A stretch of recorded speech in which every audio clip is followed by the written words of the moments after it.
Welcome, everybody, back to the Locked and Loaded podcast. I'm your host, Brady Locke, and I have a very special guest today. But before I introduce him, I just want to welcome you guys all back because it has been a while since we have reconnected on this platform.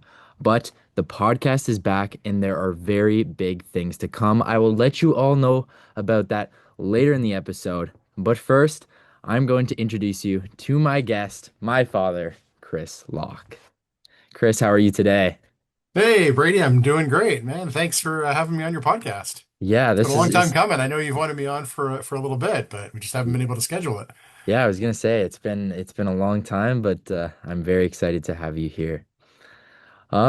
As we do on the Locked and Loaded podcast, we're just gonna dive right into it. You are a big sports fan. I'm a big sports fan, as you can see by the wall. We have lots to talk about. This is a very big time in sports, and me and you are very engaged in all of it. So starting things Yes, off, I think one of um, our common interest is obviously the Patriots, right?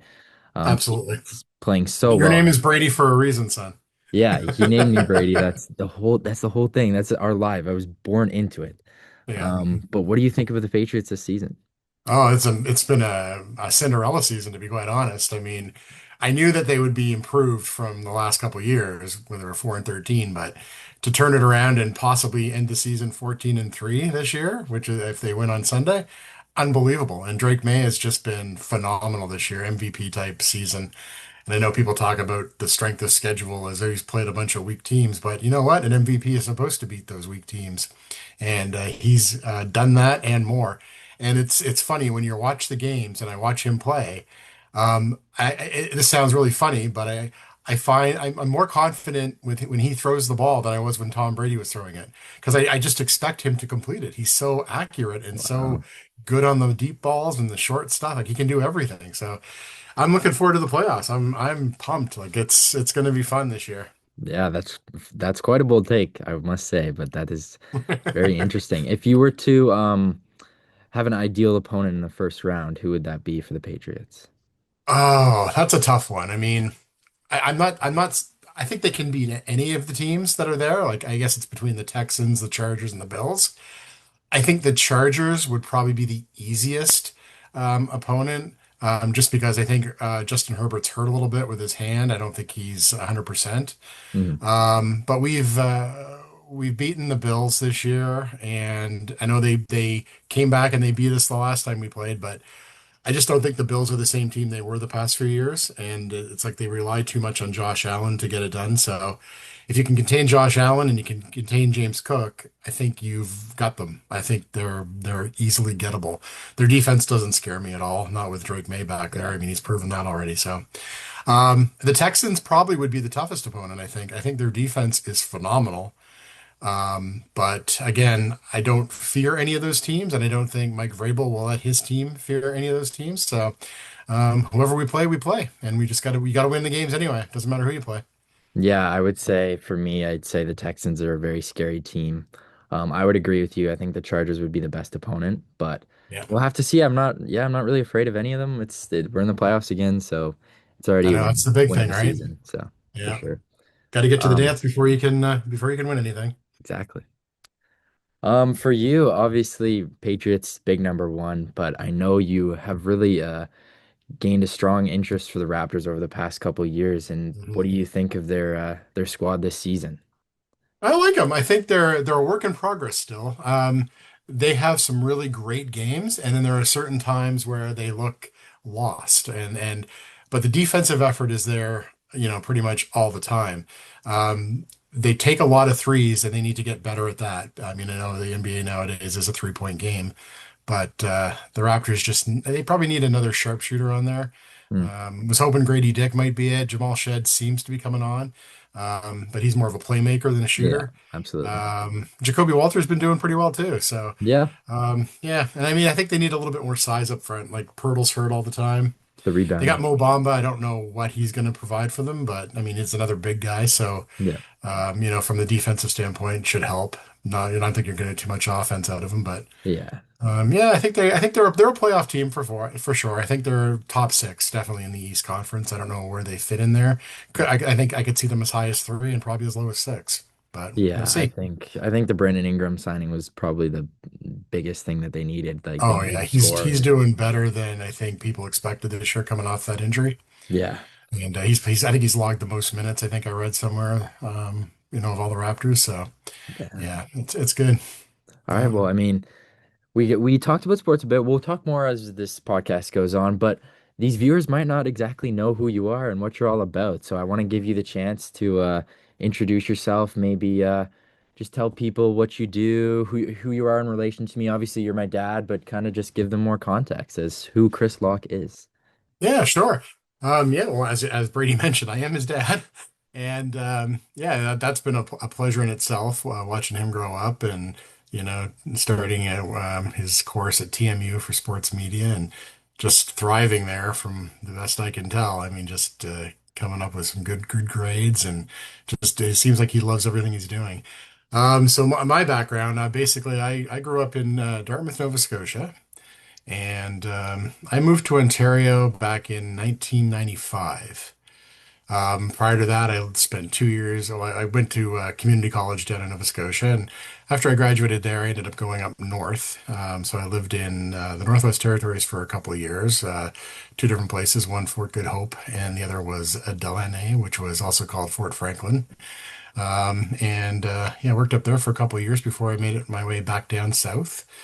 And I work currently as a quality assurance engineer for a very large software company across the world. I won't say the name because I don't know about copyrights and stuff like that, how that works.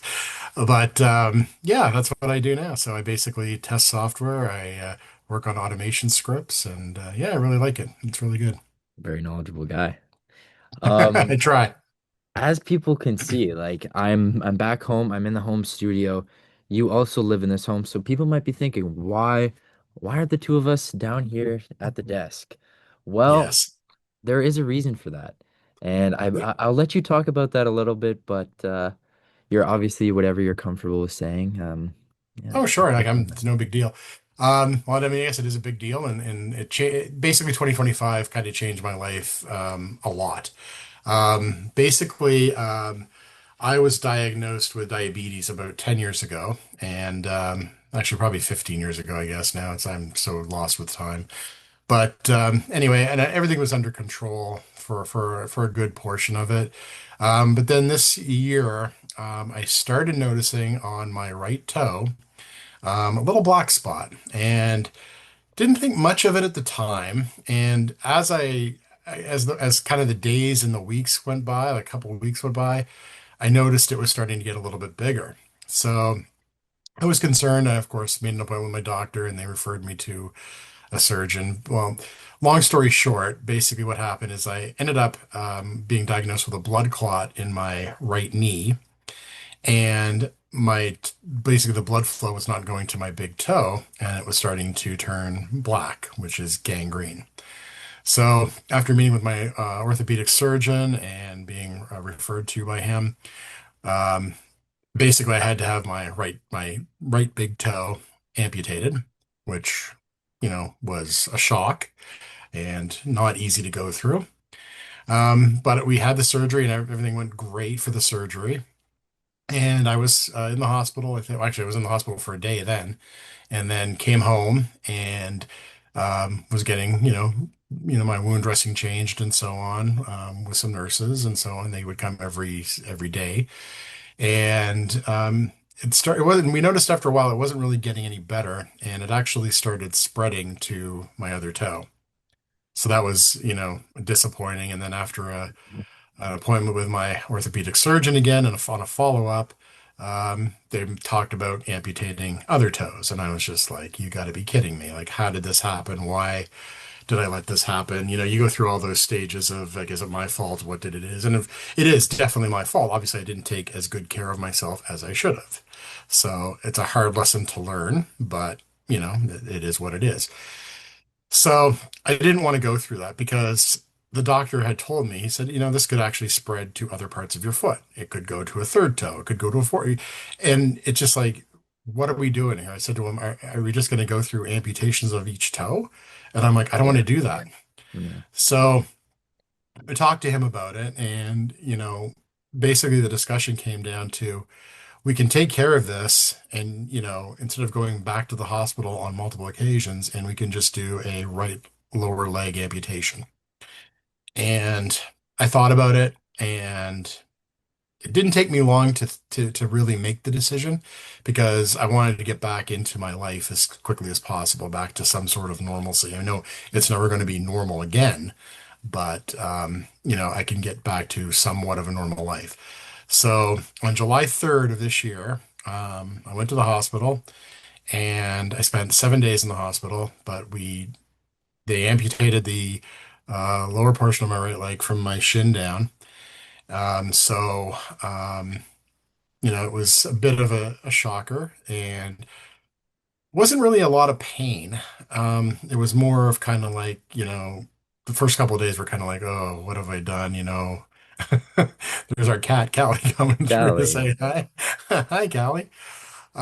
So yeah, so I had the amputation done. I was in the hospital for 7 days. Everything went great. While I was in there, they had physio come by and they help you transfer from because I mean you can't. It's so much that you can't.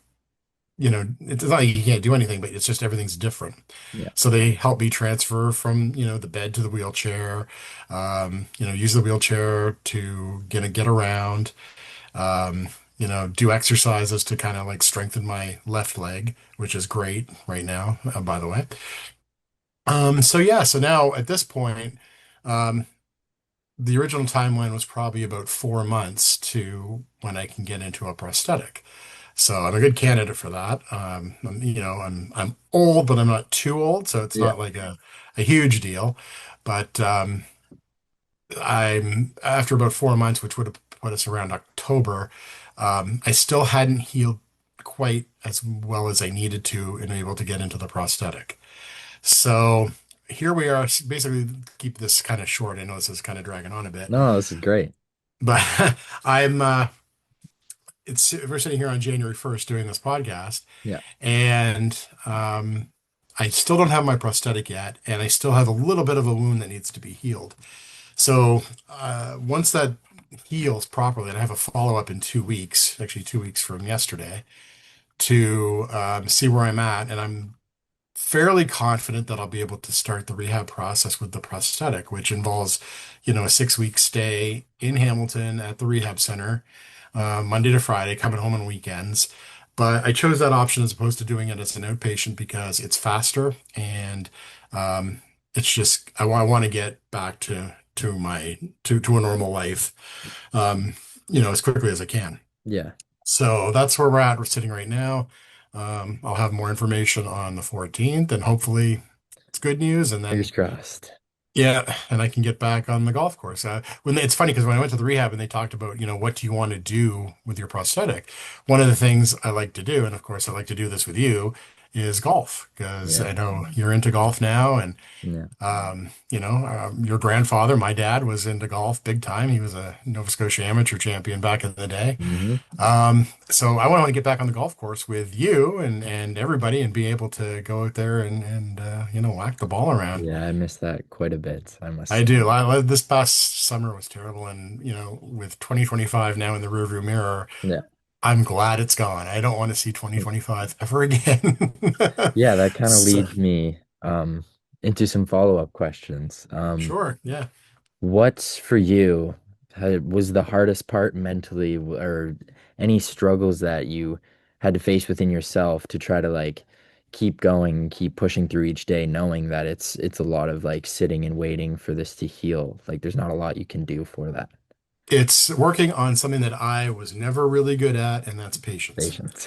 Me So too. my patience level has gone up quite a bit because there's really nothing you can do to speed up the healing process. It's going to take its time, no matter who you are or what you are. Some people do heal fast, some heal slow. It's just a waiting game. And that's where you have to, mentally look at yourself and say, okay, this is like just a little blip, in the whole scheme of things. I hope I have, another 30, 40 years of life left. So if this past year has taught me anything, it's like, just patience. And then when you can finally do what you want to do, go ahead and do it, right? Like, don't put stuff off. But I Yeah. I was always a procrastinator. I would always like, oh, take that trip. We'll do it later. There's all kinds of time for that. Now it's like, no, if I want to go on a trip, I'm going to go on a damn trip once I'm able to walk again. And not that I can't go on a trip in a wheelchair. I mean, I can, but I want to be able to do it on my terms, right? I want to be Yeah. able to say, okay, if I'm going on a trip, I want to be able to walk through the airport. I want to be able to, walk down to the beach, do whatever. So that's where we're at. And optimistically, I booked a cruise for at Christmas time, I got your mother a cruise that we're gonna take in May. So that gives me 4 months Motivation. to yeah to get back into my prosthetic and be able to do this. And so now I have a goal to shoot for, a time where I like this is where I have to be, and I'm Yeah. gonna do it. So that's Is what you it have to do.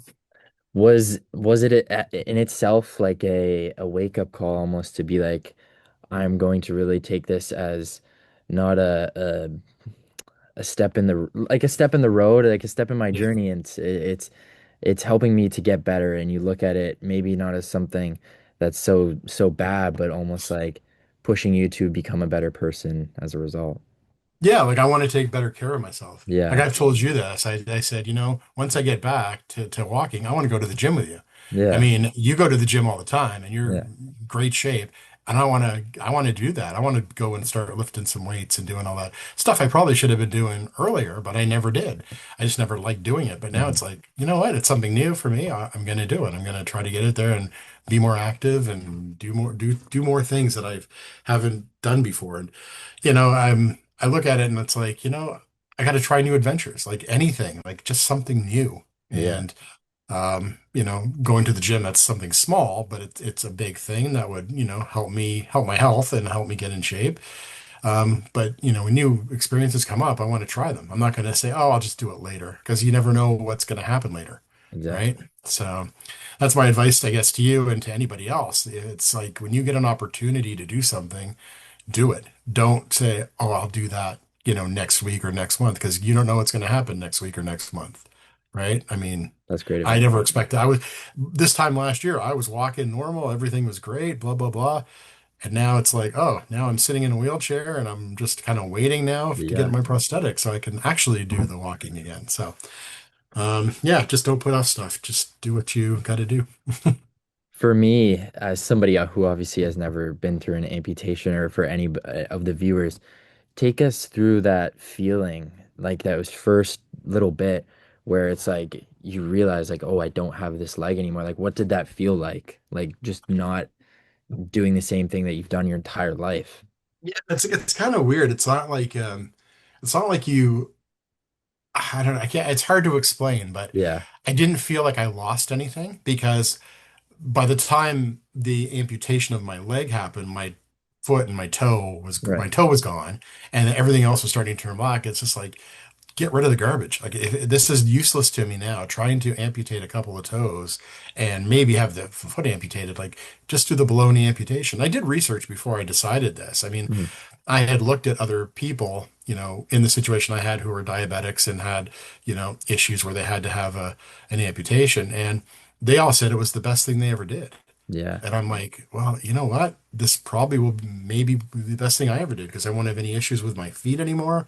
I'll have to learn to walk in a prosthetic. And I mean, I'm determined to do that. And it's not going to stop me. So, Yeah.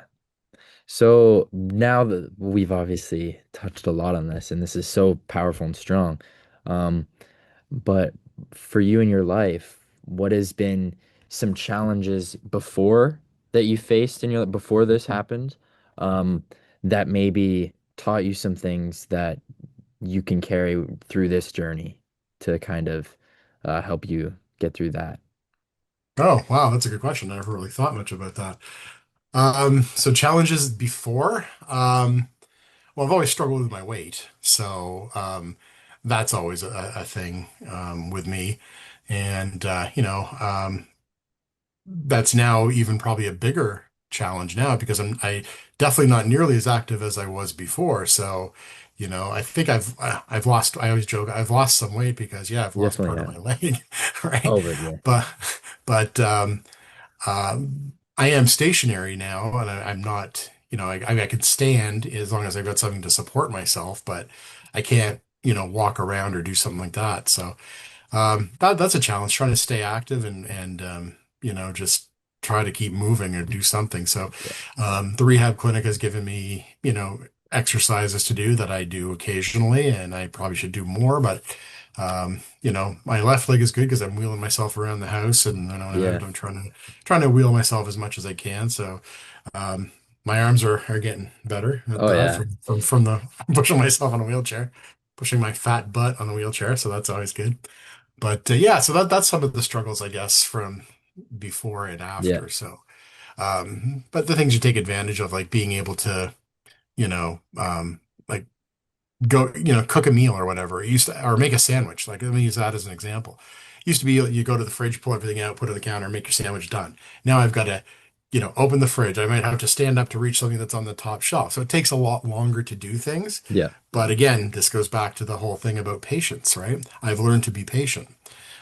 So when I take a shower, I've got a shower chair that I can transfer myself to in the shower. So we've put in a couple of bars that I can use. And I used to be able to hop in the shower, get out, within 2 or 3 minutes, 4 minutes, whatever. But now it's kind of a long process. I got to get in there, and then I've got to reach for the hose and put that down. Yeah. It's the patience. Like you've got to have that and to be able to do stuff. So those are challenges that you have to kind of learn to do things, right?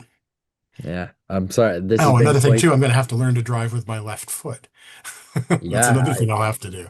It's that's because with a prosthetic, you can't drive with your prosthetic on because you can't really feel when you're pushing down or anything on the yeah. gas pedal. So yeah, so I'll have to learn to drive with my left foot or get some hand controls. Probably left foot because I don't want to install hand controls. It seems like a Yeah. big process. Wow.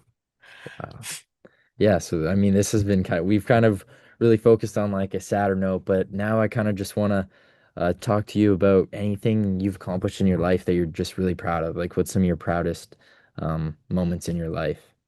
Oh, my proudest moments are you and Grace, your sister.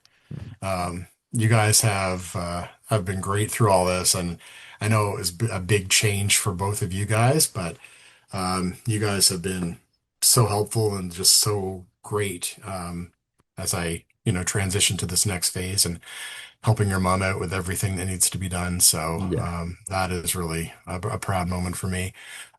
Personally, proud of for myself, I guess by perseverance. I mean, just trying to get through all this and not and try to keep all the negative thoughts away, right? I mean, I could be sitting here going, "Oh, woe is me. Why did I let this happen to me? Why did this happen to me? It's not fair." Well, no, it's nobody to blame but myself for, not taking better care of my diabetes and just not taking better care of myself overall. So, I'm proud of myself for keeping a positive attitude with it and, just saying it's like a blip and I'm going to get past this eventually.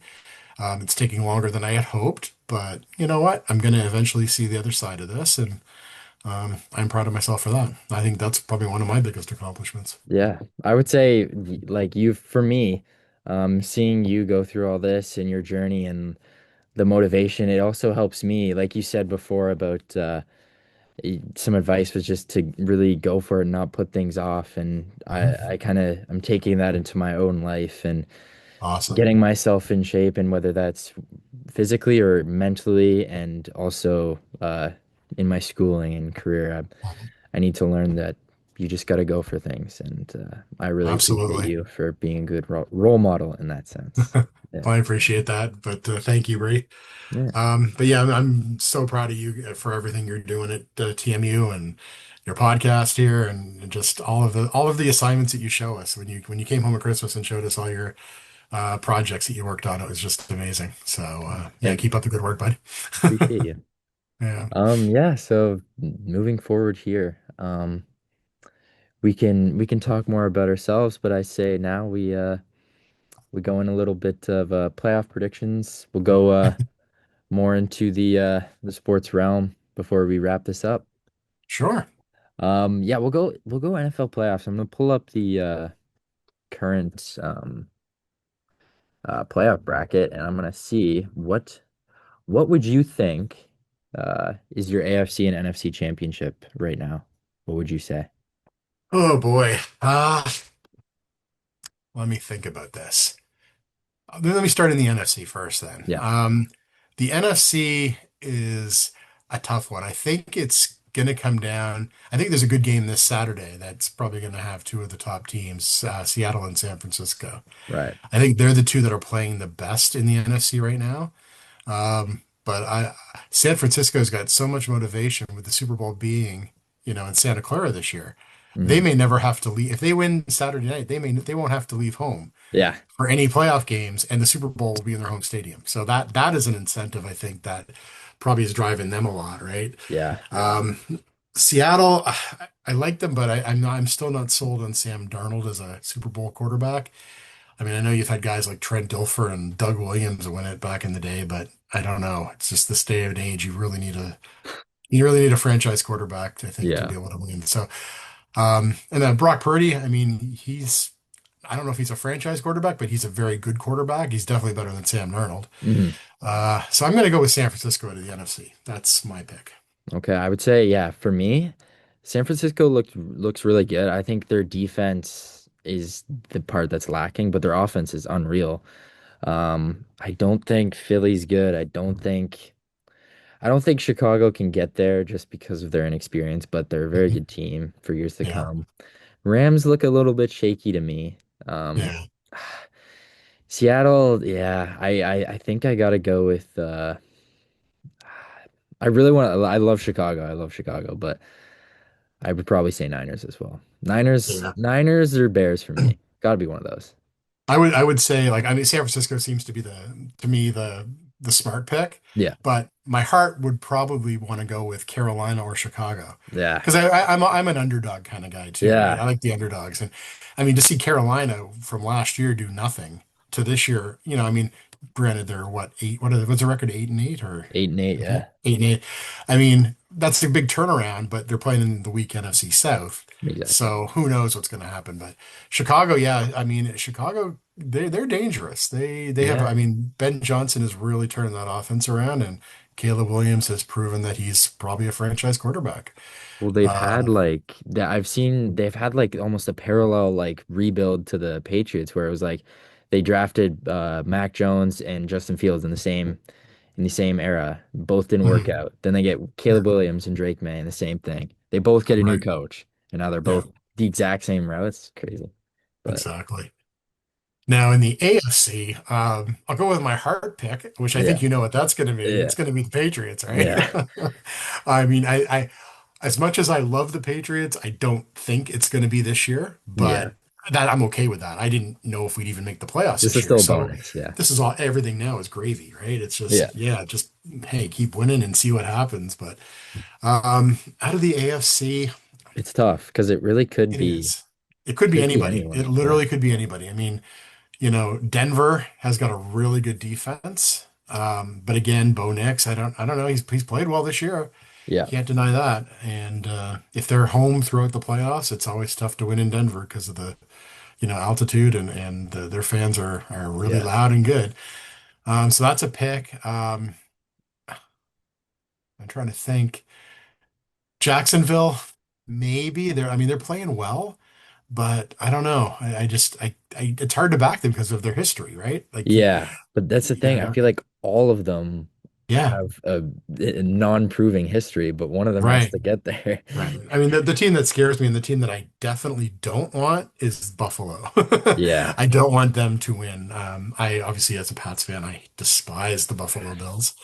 Um, and I think they rely too much on Josh Allen, and he tries to do too much. Mm, And at one point, I think at some point it's going to get him hurt. Like it's just, you can't yeah. keep doing what he does, right?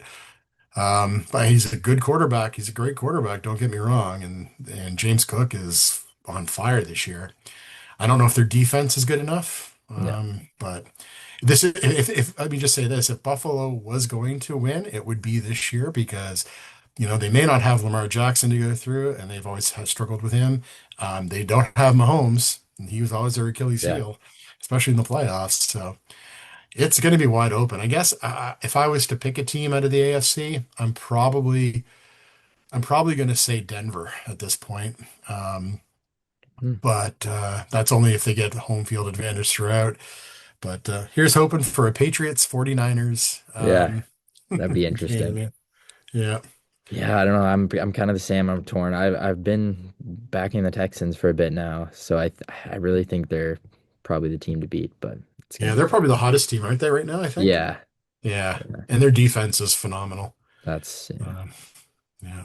But yeah, all right. Well, my free recording is about to run out apparently, so we're Okay. gonna wrap this up pretty shortly. But I want to thank you again for coming on, sharing your story and everything that comes along with that.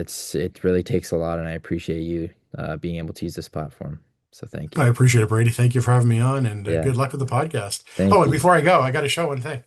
I Oh yeah, had to represent. he's repping the Had to merch. represent you today. Yes, Locked and loaded. I appreciate that. Merchandise Um, coming soon. yeah, merch is coming. Don't worry. Yeah. But yeah, like I mentioned in the start of the podcast, some big news. Um, this is kind of like my segue episode. I know we took a hiatus. I had school quite a busy semester. Now, this semester, I am hoping to have this coming on a new platform through my school, Toronto Metropolitan University, and in through Spirit Live, which is a platform where they have live shows, radio shows, podcasts, etc. And I'm really hoping to get mine on there and getting this new platform, gaining more viewership and whatnot, and hopefully building upon the topics and the guidelines we have here on the Locked and Loaded podcast. But stay tuned for that. There'll be updates coming soon. But thanks again, guys, for tuning in and being loyal viewers to the Locked and Loaded podcast. And we will see you in the next one. Oh, where the chats are always locked? No, where the chats are always loaded and we're always locked. See you guys. Right on.